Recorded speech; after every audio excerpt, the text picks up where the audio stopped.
back to Pedal to the Metal. Tim Harp's here with you this evening, and we've run across our good buddy Zach Daum. Zach, how you been?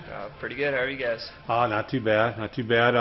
Man, you've been doing a lot of racing, haven't you? While everybody else is getting rained out, you go try to find a racetrack, don't you? Yeah, we got to look for it. You know, when you get rained out in the Midwest, that seems to be that can happen pretty quick. So you just got to keep on the horizon all the other races that are out there and just go and run with anybody. So let's go back just a month or so. What have you been up to? Because I know anything prior to that, it's old news with you by now. So what have you been up to? What's the last 3 weeks have been with Zach and his racing? When the power eye got rained out, you drove up to Wisconsin. How'd you do up there? Yeah, we went up there to race. There was, of course, everything got rained out here, so we just had to go somewhere and race. So, we drove up to Wisconsin and ran up there. Ended up getting a quick time. And we started last in the heat race and won that. And then the bad thing about that place is they do an invert of the top 10. So had to start 10th in the feature, and we ended up 3rd. So not a bad night, but would have liked to had the W at the end of it. But yeah, well, can't complain though. I mean, you set fast time, won a heat, and still ended up with 3rd. That's not bad at all. Any other races you were hitting in? You were down at Hopstadt here not too long ago. Yeah, we ran Hopstadt Saturday night, so that went pretty decent, pretty historic race. First time it's been at Tri-State Speedway, so it's not Terre Haute, but it's still the Hut. We still started 3 wide. It was a pretty neat deal. I mean, my first Hut 100, didn't know what to expect with the 3 wide start. That was pretty neat, and luckily I got to be exactly the place you didn't want to be. What I thought, I figured you want to be in the first 3 rows. We were about the 6th row, so. But where'd you end up with that then? We ended up 5th though, so it was still a decent night for us. That's not bad considering the amount of talent that was there. It's definitely all the heavy hitters that run, and that was a combination. That was a USAC race, right? Yeah, that was a USAC and Power Eye show. And that was a Power Eye show too. So you've had the best of both groups, and you ended up 5th, so you can't complain about that either, huh? No, we can't complain at all. We started 17th and we ended up 5th at the Hut 100, so I'll take that any day. Yeah, I mean, we just kind of did a walk through the shop here a little bit. I took a look around. You've got 7 different chassis in various conditions around here, some with motors, some without motors, some without bodies, and then you tell me you got one more stuck in the trailer yet, huh? Yeah, we got way too many cars. That's got our 2 champ cars, our 2 pavement midgets, and 2 Eagle dirt midgets and 2 Beast dirt midgets. So enough to keep me busy. Way too many cars for the money. So I'm sitting here talking to, I believe, the crew chief, head mechanic, tire changer, and driver, right?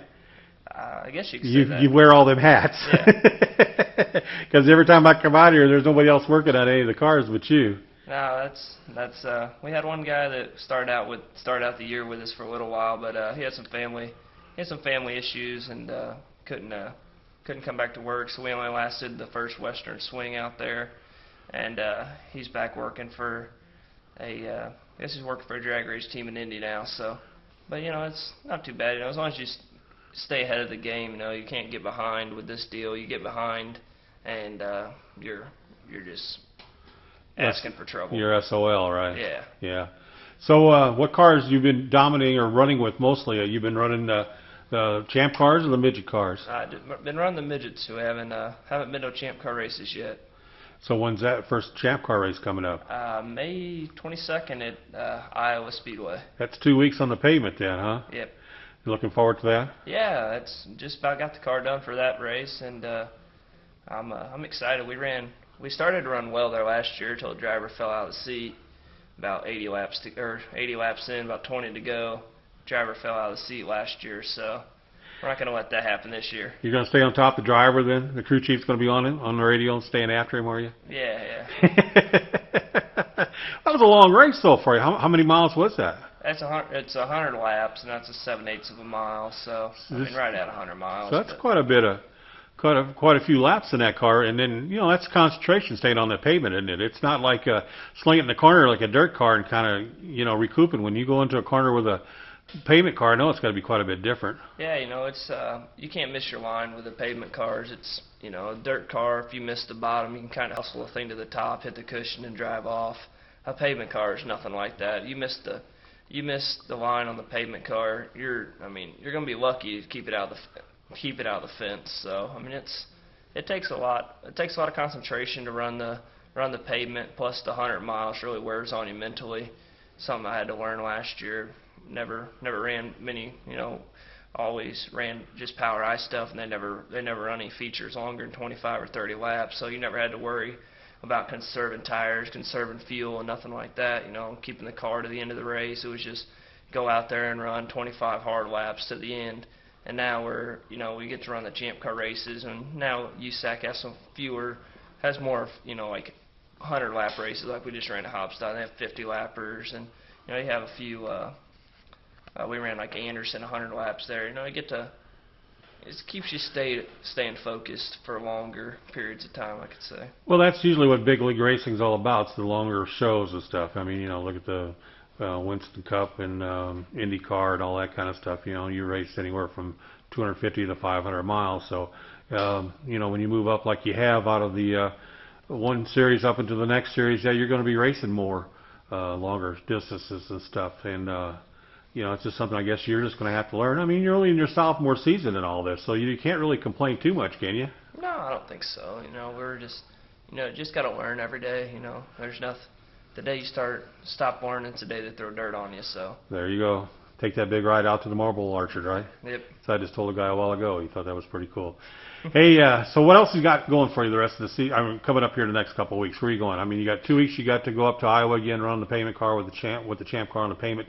What else you got going? It is the month of May, so Indianapolis is a big time in Indy. So with the 500 and everything going on, so they do have some special races. We run the Indy Mile, and then we get to run the night before the 500 at the IRP. So pretty excited for them races.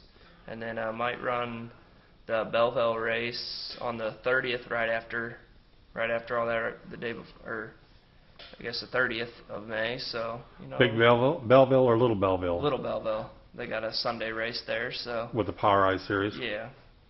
So they haven't really run too much Power Eye. Of course, they've rained out everywhere they've raced so far this year pretty well, haven't they? Yeah, we got the first race was at Hopstock that got in, other than the DuQuoin race, and pretty a shame, they've had a couple good races scheduled, with the Macon and Sheps. So hopefully they get in this weekend. Car's ready to go for there, so hopefully we get in.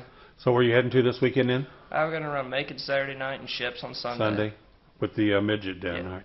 Okay, man. Well, Zach, wish you the best of luck as always, and hope things will go well for you this weekend. We'll be watching their website, ZachDaum.com, and staying up on things and seeing how things are going with you, huh? Yeah, thank you. All right, thanks a lot. We'll be back with more Pedal to Metal, right after we take this break. It's High Octane Thursdays here on Max 96.7.